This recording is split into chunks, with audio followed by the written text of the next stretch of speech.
You think you're a god, but accept your own limitations. Sitting at home when you phone a rich kid imitation, thrown to the floor, you take him on with litigation, but check their bank account. Because the money ain't gone to the other half of the nation, God to the people, but you keep their parents guessing, but they wouldn't take that. Because, they were just messing, but they'll press you for this and press you for that, and by the time you're done, you won't be able to afford your mum's flat, so they'll ask you to wait patiently while they digress.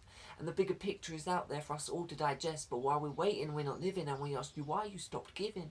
Because there's people out there who still have it in them to forgive for all that you did, but they won't wait forever because they're about to blow their lid, because they've been starved of a life that a faith in an ideology was supposed to bring. It's something that you said we were meant to be invested in. Good homes, good life, a bit of free time to entice. Now we hardly know from whom we should accept our advice, as the cats lobby together to catch the mice. Because good people and good intentions can also end up in detention if they can't see another person's dimensions, and it's something that I feel needs to be said. Because politics right now is blue versus red, heart versus head, caviar versus bread. Politics is learning from each other, each side growing from one another. It's like talking to your brother. You may not get on, but you make an effort to get through. It's not a fairy tale because you force the foot to fit the shoe. And hopefully something good comes from that. And if it doesn't, then you slide it under the mat, move on, keep going, whatever you do, don't stop throwing out ideas, creativity and fears, what you want your future to look like in 5 years. I want something good to happen. So I'm going to try and make it happen for the fights and flickering lights, and I don't know if this will work, but it just might. And do you have it in you to get burnt more than twice? Because if you do, then this is the habitat you should be looking to. Try and make social change. Don't roll your eyes and make a face. Every politician is the same. They just want to look good for the picture sitting in the frame. But that's not true, and at the very least it's lazy.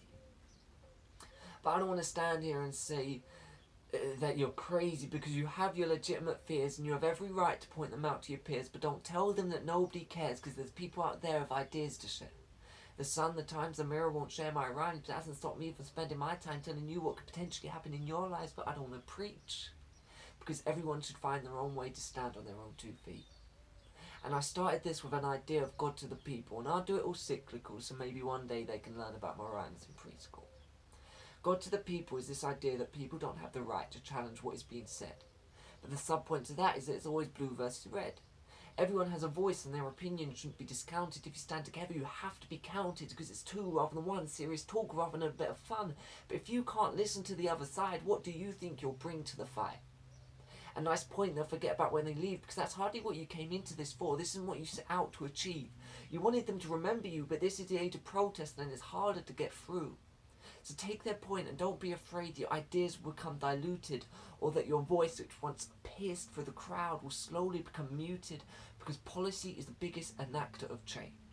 It's also what turns people against each other, and they end up being afraid.